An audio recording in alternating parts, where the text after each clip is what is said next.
now recording on the 5th of June 2024. Luckily, I got the year right, I think. Don't always do that. Sounds good to me. It's always now, right? Always now. Yeah. Um, yeah, we were talking about energy and just introducing ourselves before I hit the record button, and Carl mentioned his energy felt a little bit down, and I said happened to me, right? And I've committed to a daily 15-minute walk because I need to get more movement happening, and then building it up every single day by a minute. Um, Hmm. so yeah, it's part of my commitment to myself. Do you find Um, that's been helping? yeah, well, it's only this day two, Yeah. and it really shifted my feeling because I felt that kind of funky feeling today, Hmm. Yeah. and just seeing dogs and being in the Yeah. trees really helps. Yeah.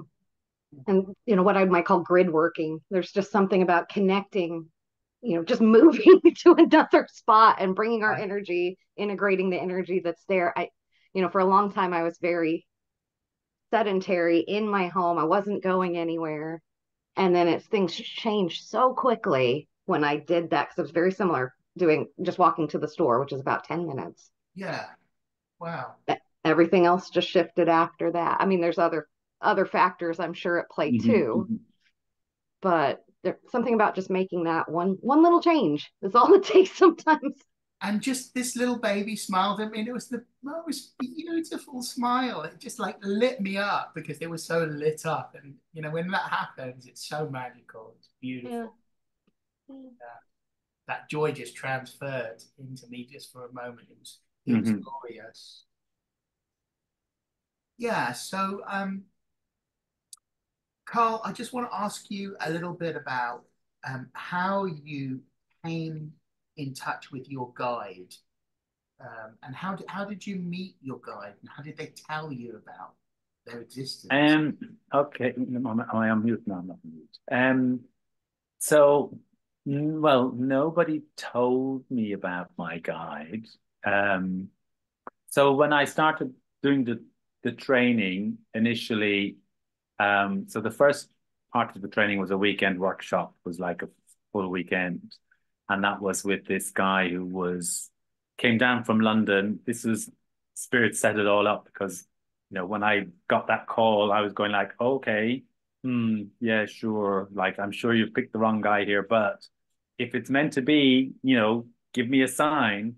And I was doing a meditation class in the college, in the Spiritual Association of Great Britain's building in the center of London. And when I went into my next class, there was this handwritten note on the notice board about a workshop the coming weekend for trance mediumship that out of the blue, I hadn't been there before.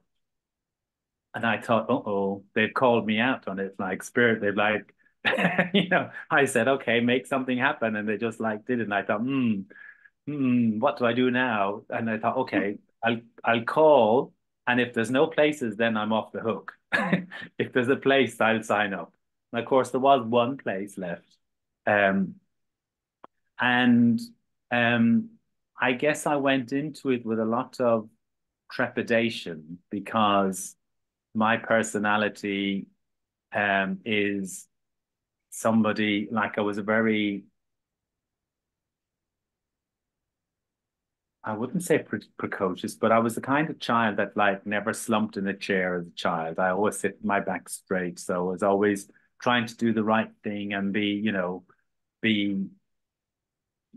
be a good little boy and So I guess I had this mindset of I needed to do things and like nobody was going to tell me like I wasn't going to give up my control to anybody. So like I thought, why would they want me to be a trance medium?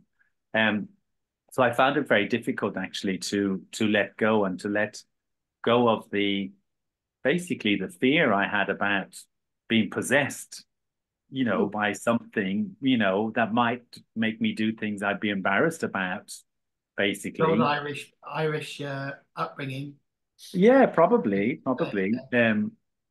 So in the end, and like others were doing better, in the end, he had to resort to a little bit of hypnosis to get me to kind of into a state where I was so deeply relaxed, we could get a little glimpse. And in that state, when he did that, and I managed to get relaxed enough, I got this like microsecond flash vision of my guide. But no name. But I got this, and I can kind of still see that kind of vision in my eye. But it was so brilliantly white. It was like people when they say it's brighter than you can imagine. It was a brighter white being than I could imagine being bright. But it wasn't until many, many years, not many years, but like I suppose a couple of years later, where I then actually had developed and solidified the training to be able to bring him through consistently, that then I guess one of my fellow students in the class then, prompted to ask what his name was. And I always have I guess part of my challenge is, always afraid of being wrong or doing something wrong. So I always have an issue when it comes to bringing through names. And so it was probably quite a struggle for me to let his name come out, and that's where and since then he's, a name is just a label as well. So, it isn't, but anyway, that's how I got its name. And it was interesting, Alexis, because a few months ago, you were the only person who actually asked out of the blue what the name meant. And he replied before I could feel uncomfortable about the question. And it kind of surprised me as well. So, yes, I got introduced to him in the first workshop by a little bit of hypnosis help. And then it was a gradual process thereafter of learning the skill of letting the conscious mind relax, deepen, let the spiritual body loosen its hold so that you could push your consciousness basically outside your physical body and make space for the consciousness of your guide to enter. Interesting. So we did lots of kind of I guess you could say breathing exercises, meditation type exercises that were about letting our conscious focus move to the tip of our nose initially. So I wasn't so deeply associated with our physical body so that we could allow it to go somewhere else while we're being taken over. Because I guess for Julia's, understanding, it's like in Ghosts. My guide comes in fully embodied in me. My voice changes. My consciousness is somewhere on the side, observing or trying not to get distracted.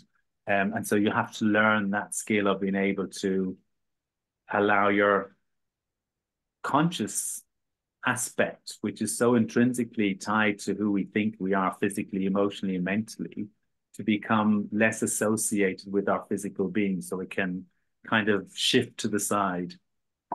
And I know that your guide's name is Kataran.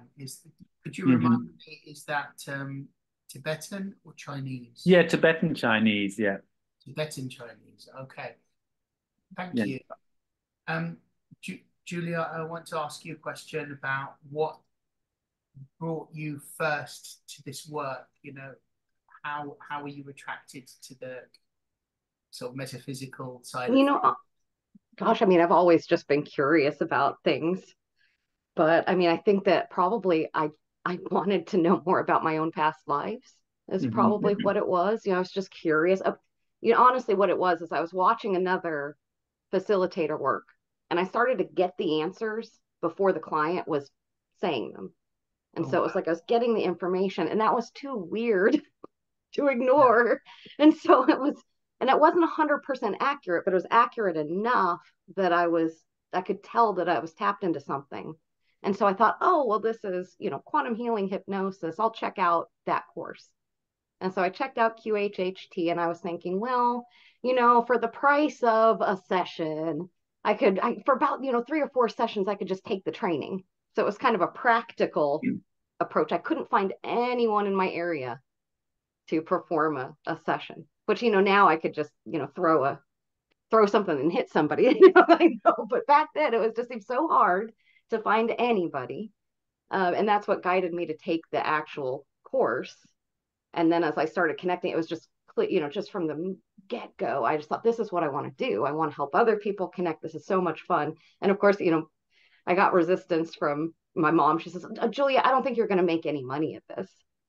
And, I don't, she may be right. She might have been right looking, as far as if I'd been working a 9-to-5 job or something, but the thrill that I get from this, the absolute love I have for facilitating these sessions, that, that's what led me to it, was just curiosity and feeling like I was already in the flow. And, now that I facilitate, I typically don't get the information for the clients, but sometimes I do. Sometimes there's a certain state we can just kind of fall into where the information is just available.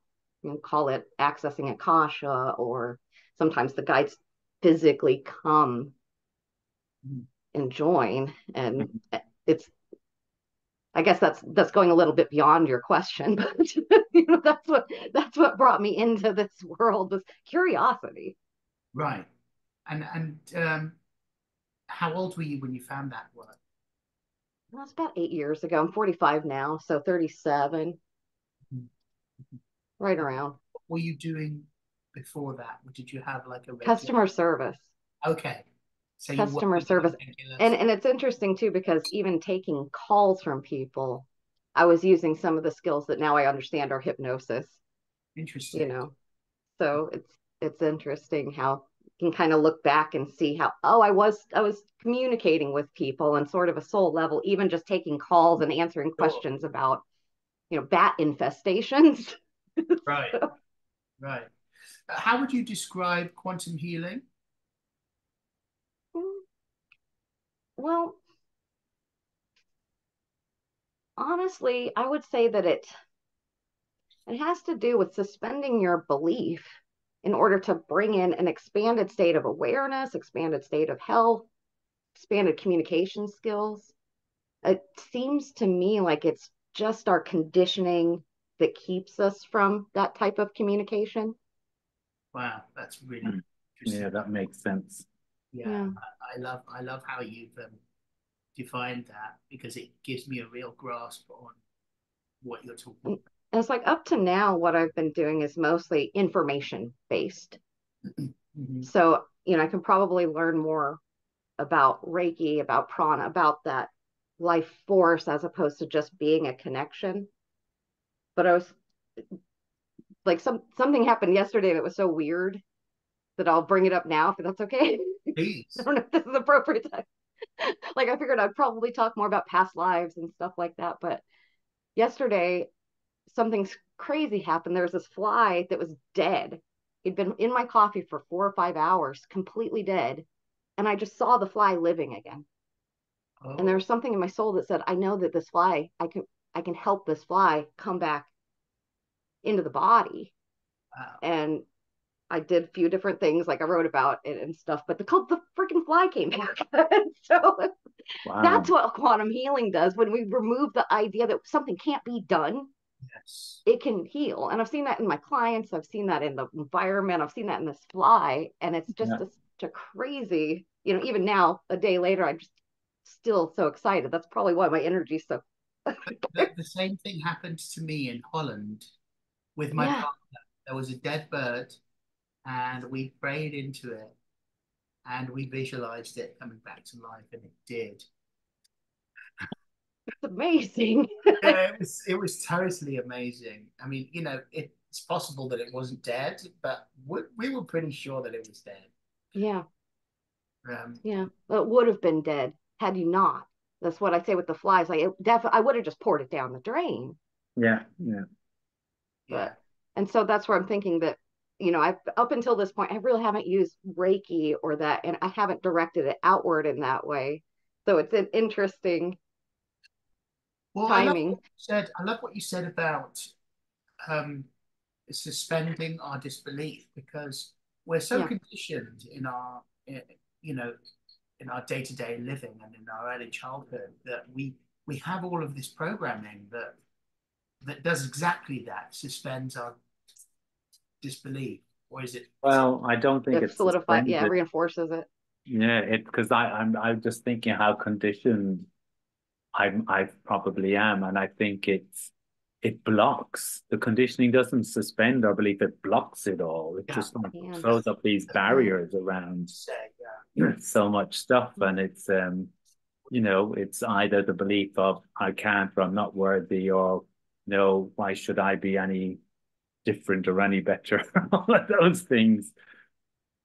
Mm. Well, in the 5 minutes remaining before Julia starts her segment and Hmm. starts speaking, because I'm aware of time, perhaps you guys can advise me, right? And anything that comes up. I'm doing a course right now called Positive Intelligence, or PQ, and I'll just briefly explain it to you. It was a gift from somebody that comes on onto this group regularly, um, who I met in Cyprus for the first time. She's an English lady, and she teaches this all over the world. And the idea, it was developed by a guy called Shazad Shamin. He's an Iranian professor in a university in America, a famous one. I can't remember. Stanford, that's it. And in San Francisco, I think it is.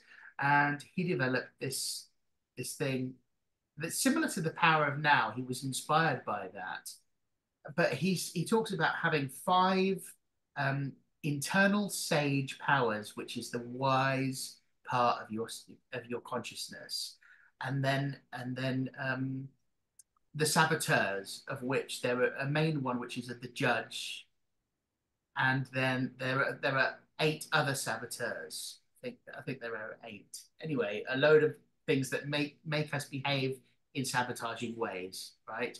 And the idea is to tap in to your mindfulness 3 times a day through your senses, by either just using your um, hearing to like listen to the further sounds away or bring them back, or just touching your fingertips or wiggling your toes, or using your visual senses to like look at what's in front of you and really study it. There are a number of ways to do it, even just connecting with the breath, but just for 2 minutes 3 times a day, or whenever we can, like when we're showering, just to bring awareness to our senses, or brushing our teeth, or doing the whatever.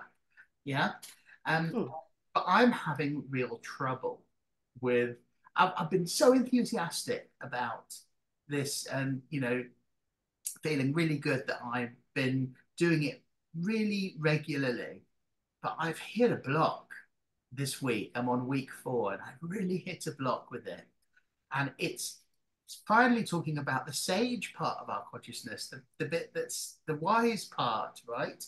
And he has a like little audio bits that we listen to through the app, uh, and it's talking about reimagining a situation that's negative, and I'm having real trouble with it. I'm getting angry and I'm frustrated and like, oh, this is stupid. I don't get it. You know, where I've been so positive about it and I could feel it working, and they've proved that it works under MRI. What So if you see it outside your body, like you're seeing the situation, almost like you're seeing it on stage or you're seeing it on a movie screen? that's a great idea. Think Yeah. about Where playing it it sort that of way, and like then remove my yeah, and then perfect you can feelings. come back into it more. Very NLP Yeah, approach. Yeah, that's what I was yeah, thinking. Yeah, just yeah. distance yourself from But it, and then you can otherwise, come back. yeah, otherwise I was thinking like just for your own, like if you were to imagine you were thinking about a friend or somebody you know, so putting somebody else in that situation, like, even fully dissociating yourself from it, you'd probably feel very different if it wasn't your own feelings that were involved, but you were just analyzing somebody else's. Yeah. Or even switching roles, Yeah, pretending you're the other person. yeah. That's really interesting, guys. Thank you so much. Yeah, because if nothing else, it's just a fun exercise when you put it that way. You don't have to have a result, it's just for play. Yeah. No, that's really, really useful. I'll take that on board and sit with that and have a play with that idea when I'm next doing it, which will be this evening for my third and final Yeah. And it could be quite an interesting exercise to try and step into the other person's energy in that situation, to feel what's brought them to that point, what was leading up to that event in their energy. And you might gain some interesting insights about other stuff, and you like, oh, okay, and like get a bit more of a compassionate view as to what's going on. Right. Thank you. Appreciate that. Yeah. Yeah, I must just again reiterate how much I love all of the colors. It's so joyful and vibrant. Color is something that really, really appeals to me, and I know its value. I've studied color. I've worked with a color therapist and head of voice, and we developed a show together, which we performed all about color using little torches with specially designed colored gels on the end of them. And we wrote songs in the keys associated to the color and sang them and then used the frequency. We also did like a bunch of studies into toning with color. And I love color. So it's joyous to see so much color. Thank you for bringing color. Oh, yeah, yeah. So go ahead. Go ahead. Oh, I was curious. I had a question for Carl. I don't know if it's time for that, but I was curious when you are kind of beside the body, when your consciousness is kind of outside the body and you come back, do you remember everything that you said? Kind of straight away, because and it's something I'm trying to work on a little bit.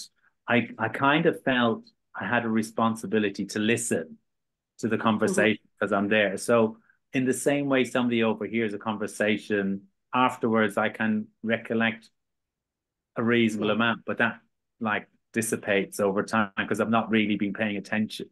And what I've kind of come to, maybe a realization, but I think it's listening to the conversation has prevented me from going deeper into hypnosis. So now I'm working on letting go of that, because it was kind of just a natural thing, because if somebody's asking a question, my brain is thinking I need to be able to hear it myself. But I actually don't need to be able to hear it. So that's kind of my next steps of evolution, to let go that need to be kind of following the conversation so that I can go deeper into trance and hopefully the connection's pretty strong, but I feel there's a few limitations because I'm more likely to consciously get in the way if I'm following a conversation and a touchy subject comes up. So if I can not listen, I can be more of a pure channel for whatever needs to come through. But I normally am aware of what's being said for a while afterwards, but I don't retain it for very long. And it's not everything. It's like, if you're sitting in the back of a car and two people in the front are talking, kind of, but that's how I describe it. That's what I tell people about their sessions. I say, well, I'll remember the session. But I'm not a recorder. That's why I press record on the video so you can watch it. But a lot of my clients describe very similar, and that's how I experienced too when I went under for the first time. It was like Julia was over here, kind of a little on the side, on the left-hand side, smaller, and then the higher self or the subconscious mind, as they were, asking to speak with my soul, was kind of bigger and kind of encompassed all of this. And this was kind of masculine and wanted to say I, and this part talked about Julia, like I was there, but just kind of to the side. And it's interesting because I had one experience of almost having three kind of conscious things going on at one time, which was when I was being used as a guinea pig for something, but it had such a kind of little bit physical traumatic reaction because basically I was having an entity yanked out of my body.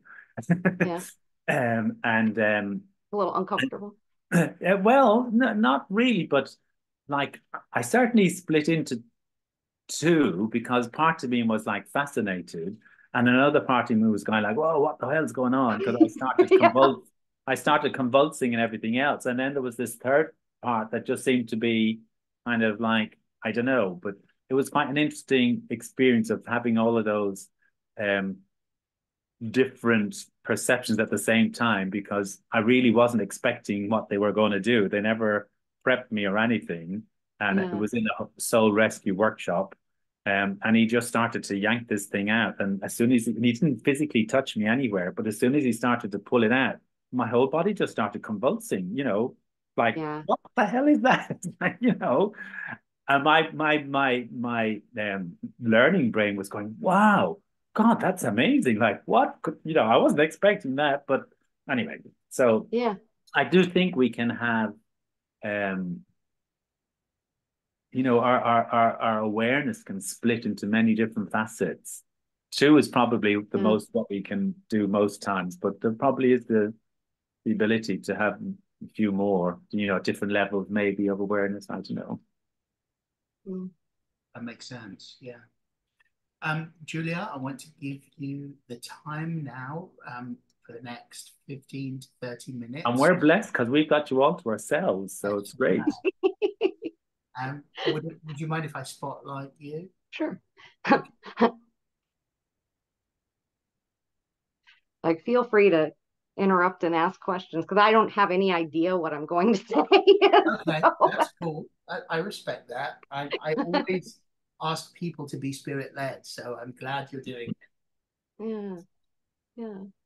Well, I like to talk a lot about the different connections between our different lifetimes. So maybe I'll just share a little bit about the things that have been going on, That'll be personally great. and professionally. They seem to go together. Yeah. So I'm thinking about these different lifetimes and the different, call them traumas or call them experiences. So trigger warning for anybody who's, watching this at some point and doesn't want to experience anything that has to do with trauma. But, in my past life, it's interesting because right away, I was in this seminar with Alba Weinman. And for the longest time, I've had trouble connecting with the telephone. I don't want to talk on the telephone. Mm. So it's interesting how within 2 seconds of being in this seminar with one of my mentors, I am all of a sudden in a different lifetime. I'm in a different room. And within, I think she said one sentence, I feel a phone cord around my neck and I'm being strangled by it.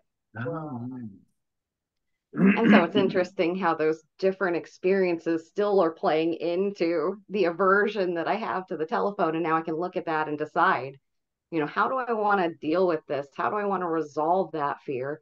And then I've noticed that as I'm connecting with that feeling, what are my physical reactions? What are my emotional reactions? What thoughts are going through my head as I'm feeling these feelings? All of a sudden I'm in a whole nother lifetime with a similar, where I'm hanging.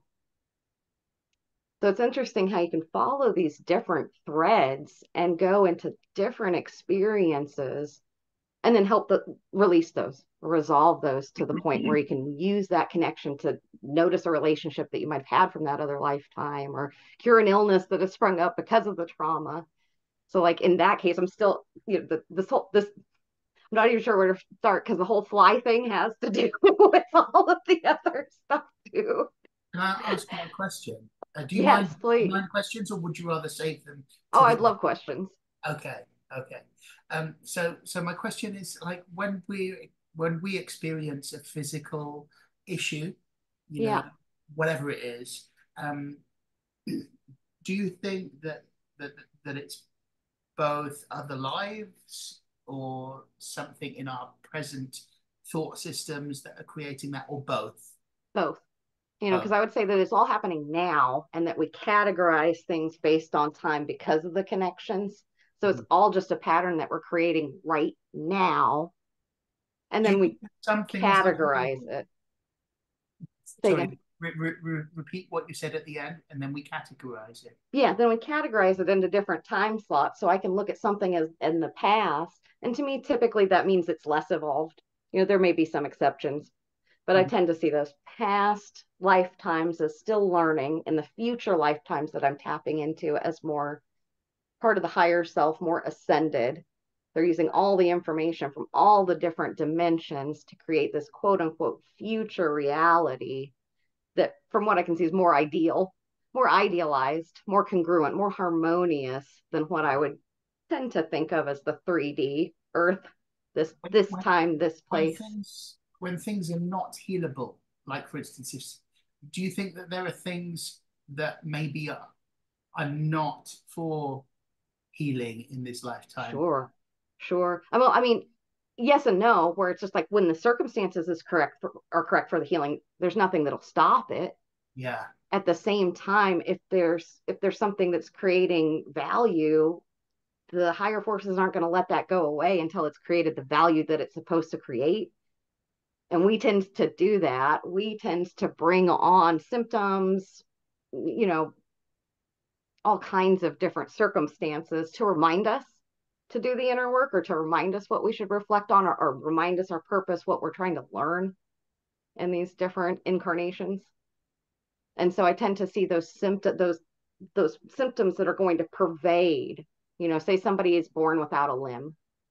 It would be fairly unlikely that you're going to regrow that limb no matter what we do. It's not impossible. You'd have to line up the circumstances to where regrowing that limb is going to inspire somebody or is going to help that person. But 9 times out of 10, if you're born with something like that, it's to benefit you, it's to benefit others. Maybe others learn more compassion by being around a person that has this disability or this impairment. Or maybe you learn how to operate in a different way. It was like I had a friend that was blind since birth. And it was amazing watching him operate with his other senses, just bringing in information that as a sighted person that I wouldn't have noticed, but I was noticing him hearing sounds before I would hear sounds, or he could navigate through just, you know, just sound, see the environment. And there's something about not having his eyesight that promoted that. Right. So it would be, you know, be silly to want to quote unquote cure him when that's just the spectrum on which he's operating. And now when I talk to him, he's passed away. Now that I talk to him after he's passed away, he says, Julie, I can see all the colors. You can see better than I can. That's beautiful. So there's no need to cure that in this lifetime. You know, it's just a temporary impairment that allows him to be even more appreciative of the spectrum that he's operating in, unfettered. Very interesting.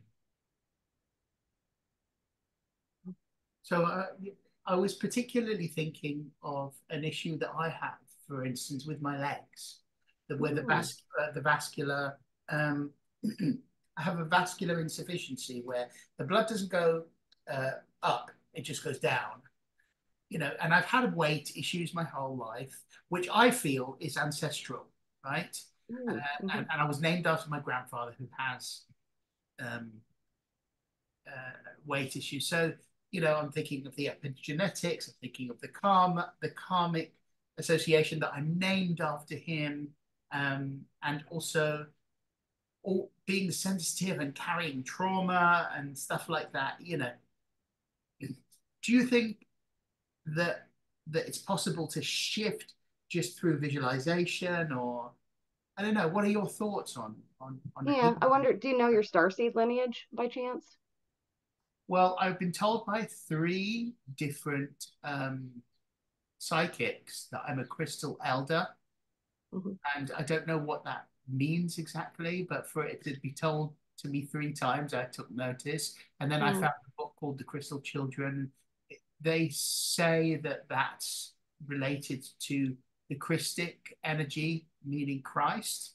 And from what I understand about Christ is that he was Venusian. I don't think I'm Venusian. Um, I really don't know.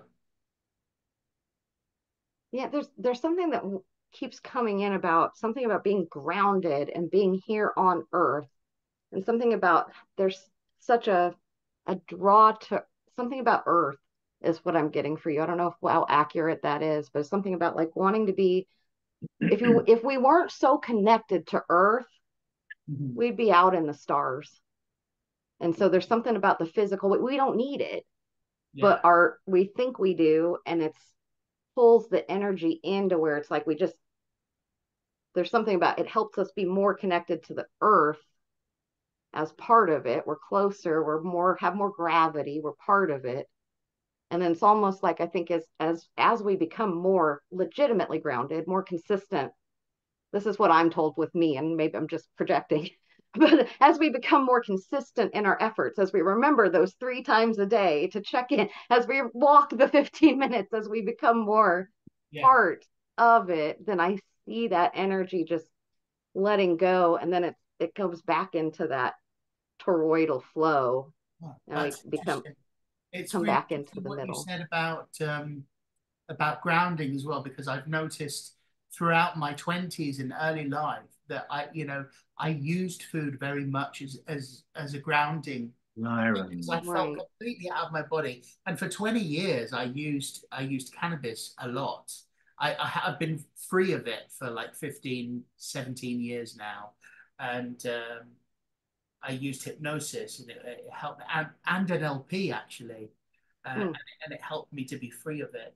Um, but very much food grounding and yeah, being using food as a grounding thing is something that I Yeah. really I've, think. I've been doing the same things.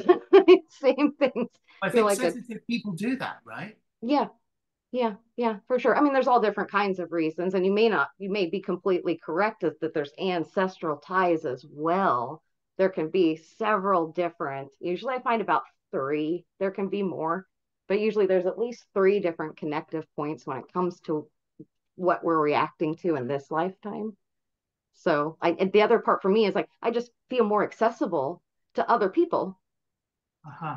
If, if I'm average, I don't know if it's average weight, but if I look like an average person, I'm not a supermodel. I'm not, there's something about being accessible to others. And again, as my, what do you call it, self-esteem, or as everything comes together, as we reflect and we refine all of this, then it matters less. And I can start tapping into what my real sense of health is, as opposed to what I think I need, what I think I need to be for others, what I think I need to be.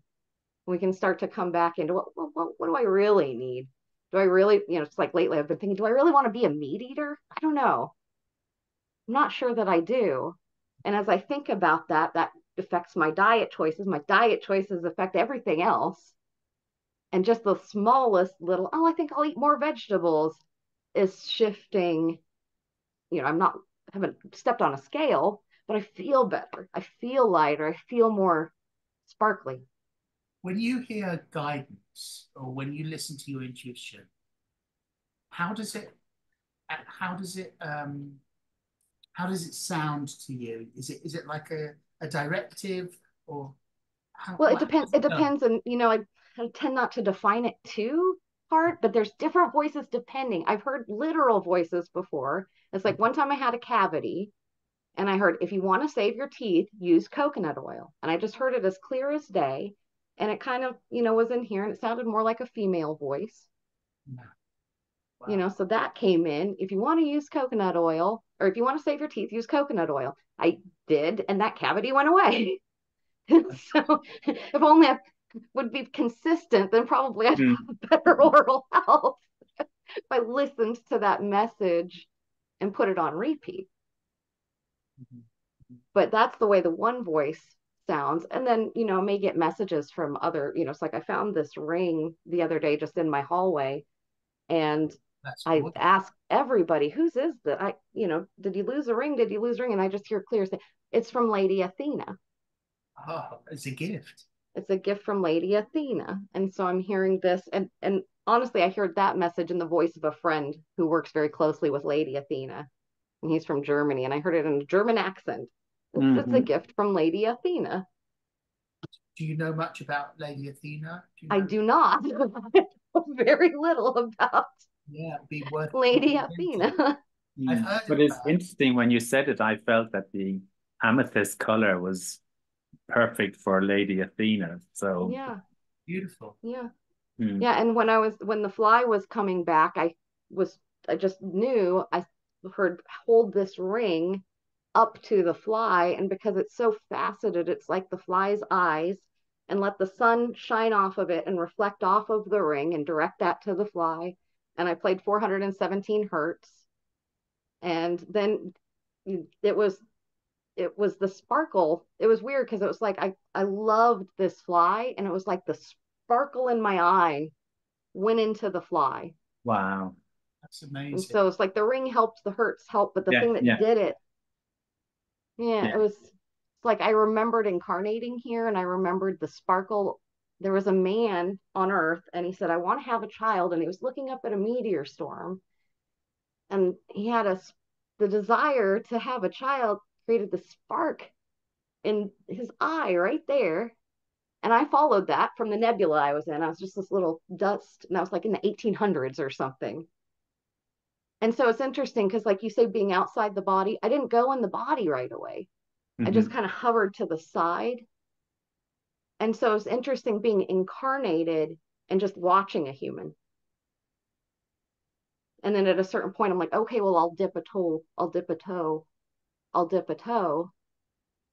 And it just seems like the more I've decided to fully incarnate, the easier it is. This whole time I've been thinking, oh, this is scary, this is dangerous. And then it's like the more I just allow it, the easier it is.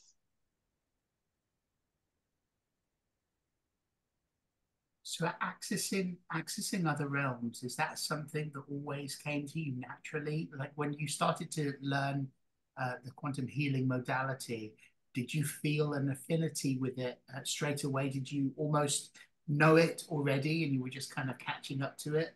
Yeah, yeah, because that's where it doesn't feel like it's something learned exactly, but it's practiced at the same time. So I can't say that I was doing the same things Right. exactly as a kid as I'm doing now, Mm.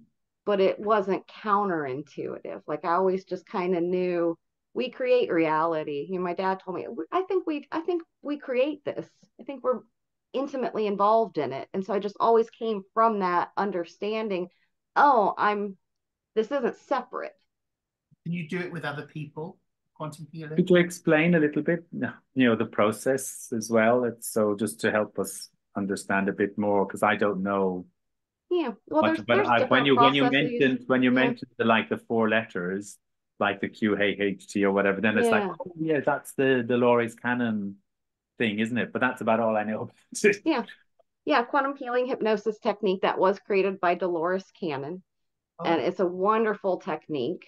And it basically it breaks it down into a very followable framework. You know, pretty much anybody can do it. Is the miracle with QHHT is you set up, you read a script, people go into trance, and then you guide them. can It's you a do it with pretty other people basic. or alone? You Say do again. can you do it with other people at the same time, or do you do it alone? I tend to facilitate one-on-one sessions. Yeah.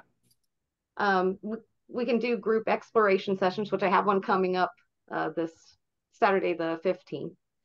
So we can do it in a group. We can do it on ourselves, but really, I would call that meditation as opposed to needing a system. You know, as we're tapping in personally, I suppose you could use the system, but at that point, I tend to think that it's more intuitive. Um, as far as the QHHT sessions, those are typically about 4 or 5 hours. They're one on Mm. one. Those are in person. I do other modalities that can be just as well, maybe even better online with people. Like I do beyond quantum healing. It's less of a formula, it's more heart centered, more soul centered. So each facilitator has a little bit more allowance to guide as we get the information, we can Mhm, mhm, participate. mhm. Whereas QHHT is structured a little bit differently. Could you So there's explain that? different modalities. Ultimately, they're all kind of doing the same thing. You know, there's NLP, which you sound like you're familiar with, which is a little bit more in the active brain state, doing more visualizations. But I find Yeah, that yeah, really yeah. very easily we go from what I'd call an NLP exercise right into a past life. So it's just, it can almost just seamlessly flow. Say, hey, imagine something that you've never seen before in your closet. Just tell me the first thing that comes up the top of your head. Somebody will find that object, and all of a sudden that object will Hmm. take them to another lifetime. Yeah, yeah, yeah, yeah. Or Could there'll you be a explain portal the in their process? closet. A portal, did you say? Yes. Yeah. Oh, oh, like Narnia. Yeah, exactly. I've had wardrobes. I've had pretty much anything you can imagine act as a portal or a guide or a gateway or, you Right. know,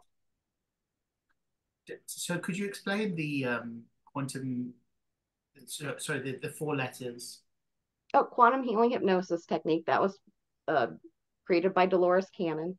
And Yeah. it helps people access other lifetimes, other dimensions of experience. Basically, just ask the person's soul to take them to the most important time based on, you know, whatever their intention of the session would be. And so, okay, well, I'll ask the soul to take you to the most important time that has to do with your fear of water. And then the soul guide a person back, and they might show them something that has nothing, they have no idea what this has to do with their fear of water, but it's something that they're dealing with right now in this lifetime that's triggering it. Or they can be shown a relationship. Oh, well, it was the same.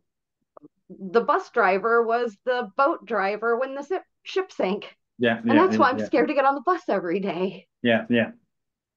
So you'd ask, you know, ask the soul, guide them to that time. And then after you've seen that other lifetime or the experience, then you talk directly to the higher self. You ask the subconscious mind for its interpretation, its reasoning behind showing this. You can look over the whole life and say, well, what was the person's purpose for going into that life? What did they learn? How does that relate to this lifetime? And then if they have physical symptoms, you can ask the body, the soul, any part, any aspect, their guides themselves from the future. You can ask that energy to come into the body and help heal or relieve or explain or all of the above those symptoms. And I've seen instantaneous healing, and that's pretty neat. So, Could we talk for a moment about timelines and yeah.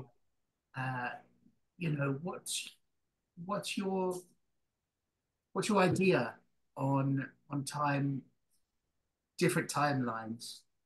Well, I mean, I think that there's infinite, Right. right? But then there's certain pathways that are just a little bit more set, you know, Uh, kind of like if you're looking at an open field and there's a bunch of wagons going across it, you might find one path that has the wagon ruts. And so I tend to think of that as like karma, you know, or the form that we're falling into energetically. mhm. So there's not necessarily limited time. You can create a timeline. There's infinite timelines, but there's certain consensus reality where it's like you're going to fall in that trail or follow the pattern if you don't make energy to get out of that pattern, Yeah. then you're just going to fall, just with gravity go into this pattern. And that can be like the patterns of our ancestors, patterns of our past lives. But then as soon as you have the desire to get out of that rut, some are easier than others, but the desire itself, it seems to be what catapults you into creating that new pattern. And depending on how many times you reinforce it, it can be just as easy to fall into as those old patterns. And so I just see that with quantum healing is we're getting those people out of the patterns that are toxic or that haven't created value, or into the patterns that are creating curiosity or creating health or creating relationships that are aligned with the purpose, the lessons, as opposed to the relationships that are kind of keep dragging us back down into those ruts. And And do just like we were talking about before, it just takes suspending the belief, suspending right. the disbelief that you can do it. Well, Do it's interesting because I wasn't sure what people meant by timelines, but I guess I understand better now. Yeah, I'd say the same thing as pretty much the same thing as Yeah, dimensions. yeah. Yeah. Yeah, I was also trying to understand that as well. Just bring some groundedness into the understanding of it for myself. Do you think that there's a correlation between, what you just described and quantum healing in terms of, um, when you do create healing for a situation or a person, um, to move out of where they're stuck? Is it almost like putting them on a new timeline and bringing them fully into the now? It could be. I mean, more often than that, it's more subtle. I mean, it can be both more profound and more subtle, where it's the littlest things that seem to create the biggest impacts. I've had clients that have had those sudden shifts, but in more cases than not, it's something that's so intuitive that they're just looking at something. It's just they're looking at something wrong, and they can continue on in this timeline, but you're shifting from here on out, as opposed to jumping into a different timeline. Or it's more like you're creating that change now and Yeah, following through on those changes are going to be more integrated than trying to jump into a totally, say I'm a quadriplegic and I'm jumping into the timeline where I'm an acrobat. yeah, That's unlikely. I'm not saying it's not possible. There could be a situation where that's completely warranted.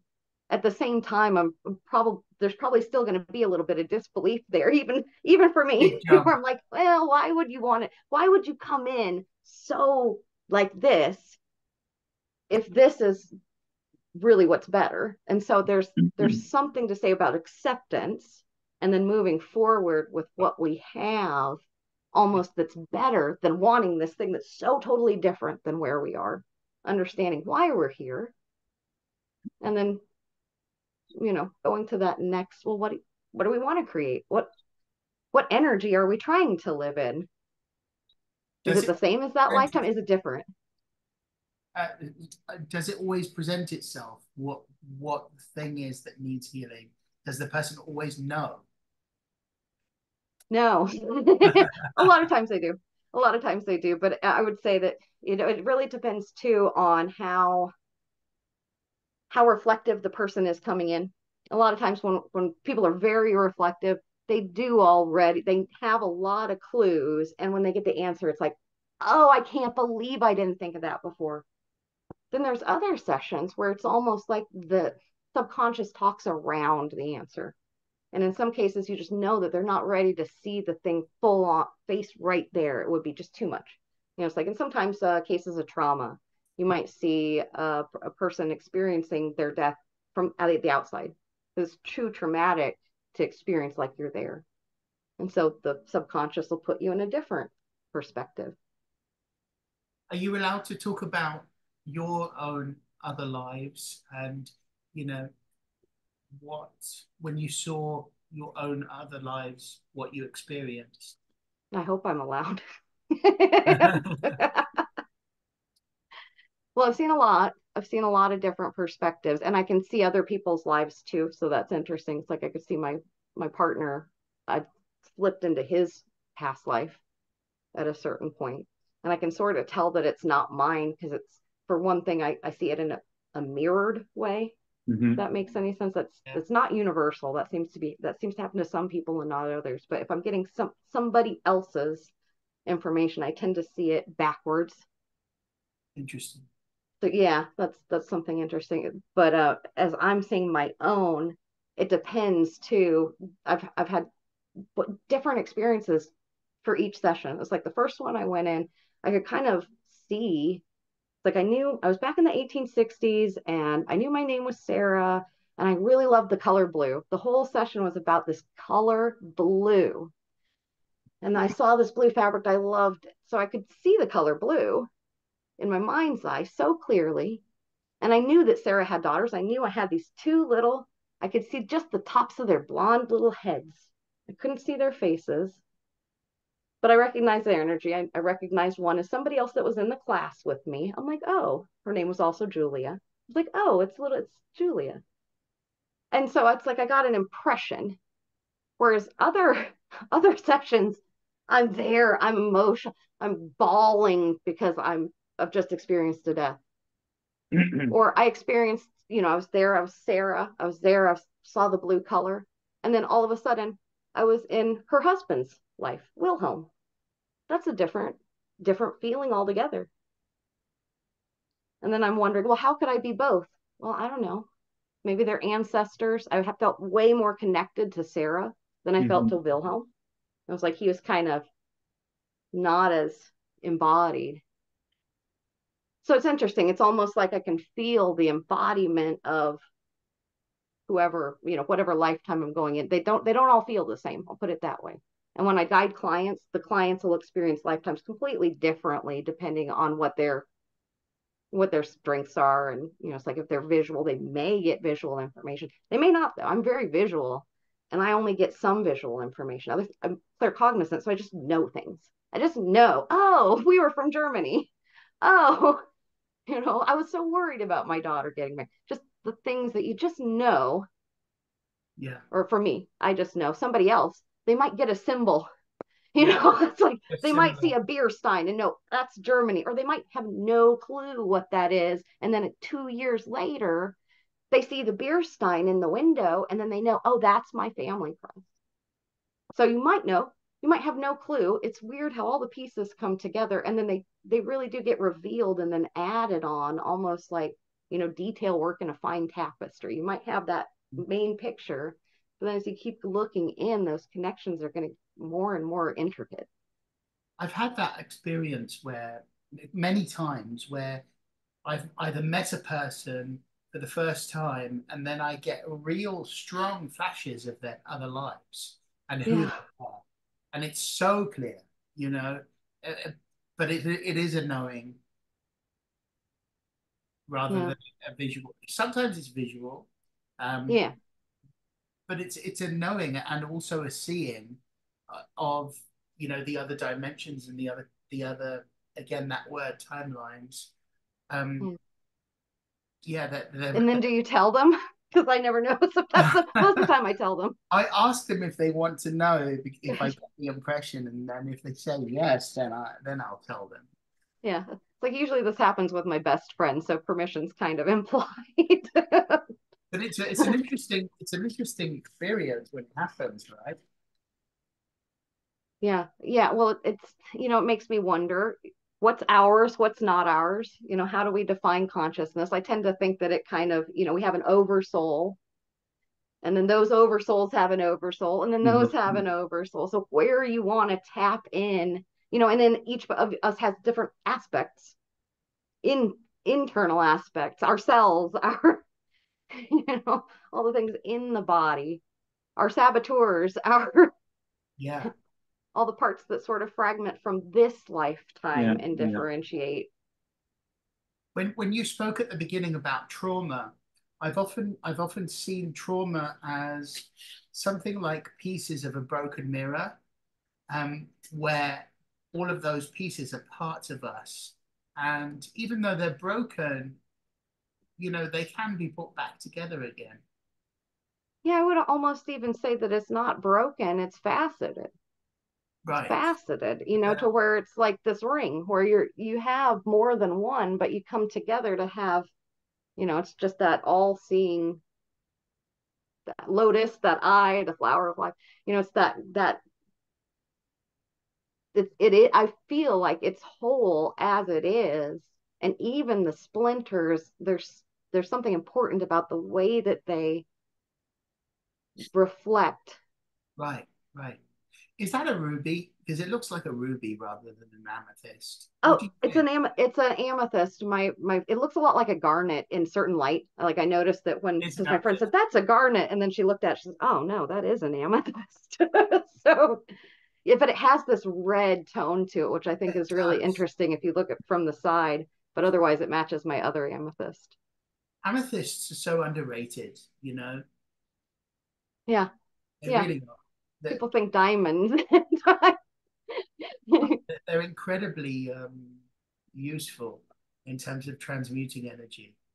Well, and it's interesting too because there's something to do with, we're talking about that fragmentation. There's something to do with what, I do in the other dimension with color, it's like I see myself in the future and I'm placing panels of light at right angles to one another.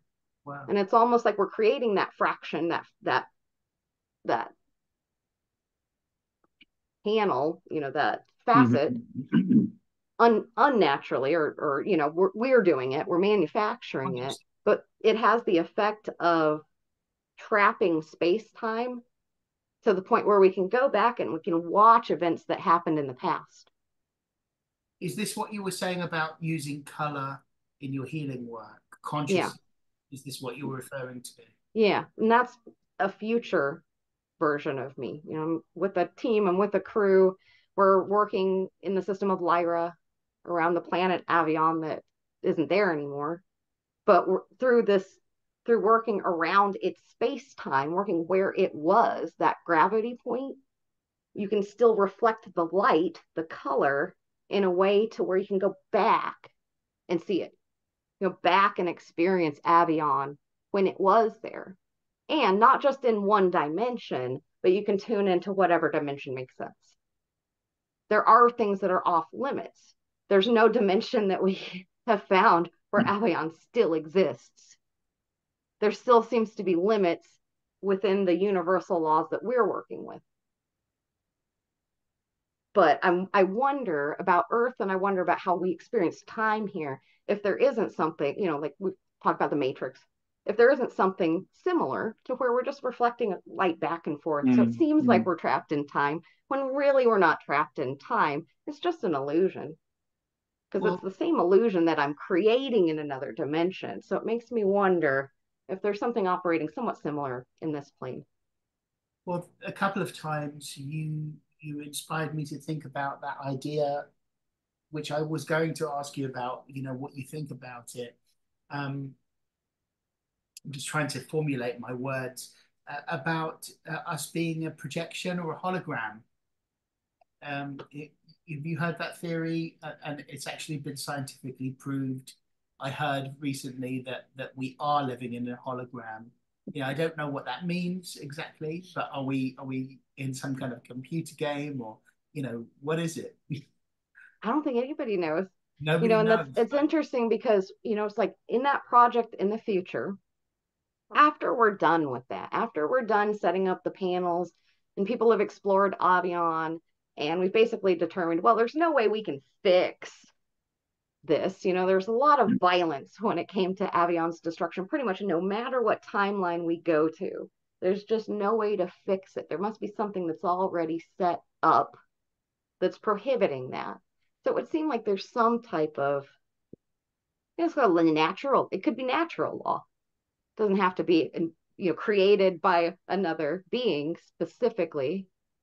Where is this? Maybe that's the same thing. But like in the next iteration of the project, after we are done with Avion, we've been asked to reproduce our work on a smaller scale for a museum. And so it's interesting, we're using the same technology, the same physics to reproduce a solar system, which brings up all kinds of ethical questions. We're creating life. What's the responsibility that we have to the solar system? And it's just an art piece. You know what I mean? It's kind of like Men in Black, where they have that galaxy and the little jewel. That's what I'm keep being shown. Although ours is a little bit small. It's a solar system, not a galaxy. I'd love to for it to be a galaxy. It's just this little solar system. So Lyra, it's next to Lyra. What did you call Avion. Avion. Yeah, Avion. So that's what I've heard it called. That's what I tend to call it. But the planet that was destroyed. Say again? Is it in this galaxy? No. No, I don't believe so. I'd have to do more research. But no, it seems far. Seems relatively far. Because that's happened in this solar system as well. With of course the asteroid belt, which was Marduk. Maldek. Yeah. Maldek. Yeah, that's what. Yeah. So it's interesting that you're talking about that's happened somewhere else as well. Well, that's where my ancestry is from. It's like I have ties to Cassiopeia and Lyra through my starseed lineage. Like my dad was from Cassiopeia, my mom's from Lyra. And so it's important to her. And it's important to that race that this, that I'm carrying on this particular thing. And since I'm Lyran, they hire me, because Lyrans are really good with color anyway. And so I'm hired because of my lineage, because of this, because of that. I wasn't really that interested in it, to be honest. It was more like, oh, just do it because of the, just follow along with your heritage or whatever, just do what you're supposed to do. And now I'm interested in it. Now it's become a passion project for me more than just a very very unusual color. Say again. I noticed that your eyes are a very unusual color. Oh, they're hazel. Yeah, you don't often see that. It's quite unusual. And also your cat has such a sweet energy. I can feel it so much. Such a sweet energy. It's beautiful. You're very in that future life I'm talking about. She's my brother. She's my little brother in that lifetime as a cat. Adore her. She's lovely. Yeah. It feels like she's very much working with you. Yeah. Yeah. My other cat who passed away recently was very ascended. And it's interesting because they both kind of looked the same, but they never got along. They've been together for 20 years. They never got along during that whole time. And I think they have their own past life issues. So I can sort of almost see their connections too. But in wrapping up your segment, Julia, and obviously there will be questions, there's time for questions. Is there anything that you want to say or bring attention to? Just remind people about the group session on the 15th. If anybody's interested in participating in that, contact me or follow the links. I mean, mostly just that if you think something isn't accessible, it probably is. This is what I've learned through pretty much any, what you want, the desires that we have, especially when they're really the aligned desires. Sometimes we might think we want, I think I want this partner, and you get with them and they're abusive, but it's those aligned desires. They're going to take you where you need, just trust them. And so I didn't think that I would be able to do any of the things that I didn't think that fly would come back to life. I just suspended the disbelief that, I just thought maybe it could. And so it's the same thing with any one of our health issues or our blockages or the things that we want. It's, to me, I think it's just as easy as reviving that fly. It's putting that sparkle, putting that light, putting that love into whatever, and it just comes. And so that goes with the healing modalities. If you're drawn to something in particular, if you're drawn to quantum healing, check it out. If you're drawn to hypnosis, if you're drawn to NLP, check it out. Whether you want to become a facilitator or whether you have deep healing that you want to experience for yourself, I would say just don't put, I tend to see people put things kind of on the shelf like, oh, well, that would be nice for somebody else. I think you're worth it. If that little fly was worth saving and not just dumping down the drain, then there's parts of ourselves that are worth saving and not dumping down the drain. And so that's what I would encourage people for, so that you're worth it. The reflection, it's beneficial. That's beautiful. Just in the last few minutes, what you said was so incredible, so incredible. And it just reached into such a world of quantum possibilities, which was just profoundly awakening for me. Thank you. Thank you so much. Yeah, that's beautiful. And really feeling the rainbows a lot and seeing them. Thank you. Okay, I'm going to remove the spotlight and give Carl an opportunity to ask you any questions. I'm not sure. I guess I'm one. I have a problem with my brain. I think my brain gets in the way of lots of things. I think about things too much or not too much, not enough at all. But I guess I'm a little bit curious about the term quantum when people talk about energy. I tend to be, I guess, I think I'm a very grounded, practical person, but I'm probably not. I'm probably just stubborn. But I Probably was pretty balanced. there was at another talk recently, and this lady was talking about quantum healing, and she was demonstrating, and and like and to me it looked like other forms of healing that I'd seen, and she said, but the difference was like she was working with quantum energy. And Mm. personally, I think all energy is quantum. Yeah, I would tend to Yeah. think so too. I mean, the way I would differentiate that is like kind of what I was saying earlier is that before now, I really haven't used what I would call Reiki or the Mm. inward energy. Mostly I've just been directing the forces outward and being more like a conduit. Mm-hmm, And so it mm-hmm, sounds to me like what she might have been doing was more like Reiki.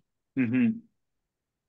I haven't really done that yet. I don't want to Yeah, say I'll yeah. never do it, but like to me, I see quantum healing as it's defined through Dolores Right. Cannon. But I would what does the term quantum bring to the healing? honest. What I mean, to me, differentiates the it? word quantum just means that things are nested within each other. Ah, okay, okay. To me, that's how I would put it. You know, that we're part of something bigger, Yeah. and that and we make up. There's parts of us that are smaller, and that by tapping into everything is reflective from the tiniest cell to God or all that is. Yeah. And so, depending on where that healing needs to take place, you're asking the soul, you're asking any part that is most applicable to come forward and bring and kind of pull that gravity of the healing into it. I liken it to and it's difficult to put words into an abstract concept, right? But I liken it to a kaleidoscope. You know those little toys? You know, Yeah. you look at them and you can move the colors, and they have dimensions where they look like they're in multiple different places. But you're actually only looking at three colors or four colors, or whatever it is. Have you ever tried one of those mind machines? No. I have a Casina mind machine. And if you're interested in color, let me tell you, if you like kaleidoscopes, as long as you don't have a seizure condition that's visually triggered. But what it does is it stimulates the optic nerve. So instead of stimulating the eyes, it stimulates the nerve directly and it puts you right in theta. Or What out, is it you called? can go from alpha to theta really fast. It's Casino? called a Casina mind machine system. There's different versions that do the same kind of thing, but I have the Casina and it's the one I prefer. How do you spell it? Kasina. Ah, Kasina, mind Yeah. machine. Ah, It's okay. really it's a neat experience because it really does just put you right in another. I mean, that's how I woke up to my starseed lineage. Like I'd use the Casina, I set it down, and then all of a sudden, 2, 3 minutes later, I'm like, oh, I'm on the bridge of a starship now. I can see my partner working. We're working with these colored panels. Mm-hmm, mm-hmm, mm-hmm. And then what we were doing, the details kind of came in later, but it was the Casina that opened up that awareness to me. And Amazing. maybe it has to do with because I'm working with color and it's stimulating colors, but there's more to it. It's really an interesting device and has some really interesting applications. I can use it during sessions. I typically don't just because I feel like the sessions are going to, without having to bring more technology in. So I tend to do them separate, but it's a fun experience if you haven't ever tried it. It Can I reminds ask me of you, that kaleidoscope. can I ask you about the piece of art behind you? Oh, yeah. What does it It's mean? just a tapestry I found on Amazon. Yeah, it's nice. And if I wake up in the middle of the night, I can see the ether. It's like spider webs. It's It's really an interesting tapestry. I have probably a dozen tapestries, and I put this one up maybe 2 years ago. I just never changed it out. It seems so perfect. in the remaining few minutes. I want to ask you, Carl, would you like to bring Patarang in? Um, um, no, I'm not sure today, actually. Okay, that's Yeah, fine. That's fine. yeah. Um, I was thinking earlier on, yes, but now no. So I did. That's why I'm yeah, puzzled a bit because that that resonates with my feeling as well. Like that was, but I wanted to ask you and give you the opportunity. yeah, yeah, yeah, yeah. Yeah, that's Um, but I'm finding this conversation so like fascinating and intriguing. well, I yeah. think there's a lot of self-exploration I need to do Me as about well. my fears and my conditioning. Sure, we all have Mm. that. Well, let's name a gratitude and a power word then, shall we? I would so something that we're grateful for first. I'll start and then I'll come to you, Carl, and then Juliet. Um, so I am grateful for oxygen and the mechanism of being able to recenter and just stop thought and then and go into the field. Mm. Yeah. Um, how about you, Carl? Uh, Interesting. I guess you kind of triggered. So I think I'm grateful for silence, um, the silence that we can touch when we need, that allows us to go within. And I'm grateful for that silence. And I think my power word for today will be persevere. I mean, I'll come back to my power word. I'll ask Julia. Mhm. Well, there's something about I was telling you this eye's swollen. So I'm Oh, I never thank, noticed it. thankful for the vision. Yeah, you said your allergies, and this is it's like an allergic reaction as well. So I'm thankful for the opportunity to be able to reflect. That's brought me to so much. Just this littlest symptom. Part of me really just wants it to go away. But as I keep reflecting on it, I keep getting more information that's helpful. So I'm thankful for the obstacle. I'm thankful for this eye swelling. And I'll say my power word's focus. It's like helping me focus on something and mm, not something else. Focus on the now. That's magnificent. And that really aligns with the work that I'm doing and the lady that I've been working with, Barbara Jones. And you know, in the work in the course that I'm doing, it talks about every negative or in inverted commas negative thing that there's a great lesson in there and blessing in the challenge. And the reference of Christopher Reeve is used. You know, of course, he played Superman and Yeah. he became paralyzed, right? And at the end of his life, he was asked, what would he change? And he said, I would change nothing because I was able to help so many people. And, I'd go through the same thing all over again. And I don't want to be healed. It's been such a gift. And you talking about your eye and being grateful for that obstacle is such a profound lesson in itself. And it just really reminded me of that. That's incredible. Thank you for sharing that. Yeah, thank you. Isn't it interesting how adversity can teach us so much? Yeah, and how much we fight it when we're going through I it. don't want it. It's like, leave me alone. Yeah. There's always something to learn, right? Yeah, yeah, well, it's like that little toddler fighting as you're trying to strap him into a car seat or something. Like It's good for you. Yeah, right. Um, so my power word, I think, is I'm going to take two. I'm going to take health and alignment. Health and alignment. they seem part of the same package to me somehow. Mm. Some way. You know, that being mental health, emotional, and all of the stuff.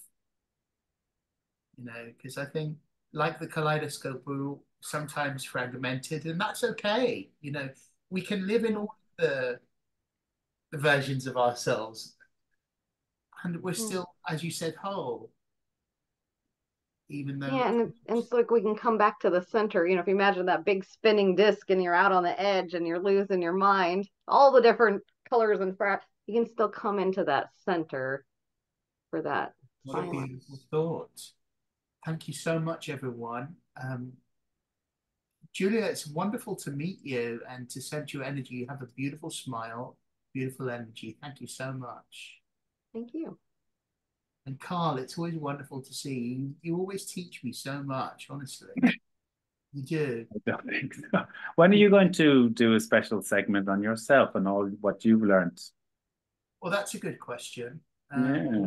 Yeah, I use sacred segments as a vehicle for other people, but I don't generally focus on myself. So thank you for bringing that to my attention. I'll do that.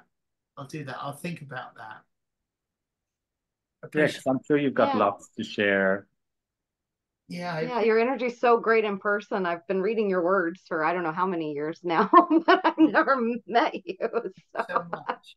And I very don't know if it was influenced. like connecting into some of the other stuff that like Julia was going to say later, but when you were at the beginning and talking about, you know, some stuff with Julia, and she asked if you knew what your starseed lineage was, I had straight away come into my picture the face of the lions, and I was looking up afterwards to see which that connects to, which is Lyran. Right. So, and then like you've been like Julie's been talking about Lyran starseeds after. So I don't know if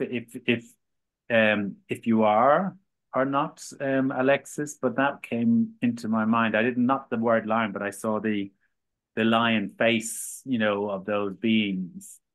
That really, really made something awaken in me because there's a book called The Past Cats and the Crystal People, and it's Oh, Easchats. And one of the ladies that has come on to Sacred Segments in the past, Bonnie, who is a multiple near-death experiencer and psychic artist, she has spoken about these beings that she has seen in trees. And when I saw the book, The Past Cats and the Crystal People, they are very similar to the what's on the Sphinx. Oh yeah, yeah, yeah. Yeah. Um, and when I saw that book, it really jumped in me, that awakening. So I think you're onto something. and for some reason, I was tempted to bring Sekhmet. In just a second, I'll show you. Thanks for that, Carl. You're Like for some welcome. reason, this image wanted to come into the Oh, beautiful. That's on the book. Sekhmet. Is that who it is? Yeah, Sa Sahu Sakam Sekhmet. Wow. And could you tell me a little bit more about him? She's Oh, her.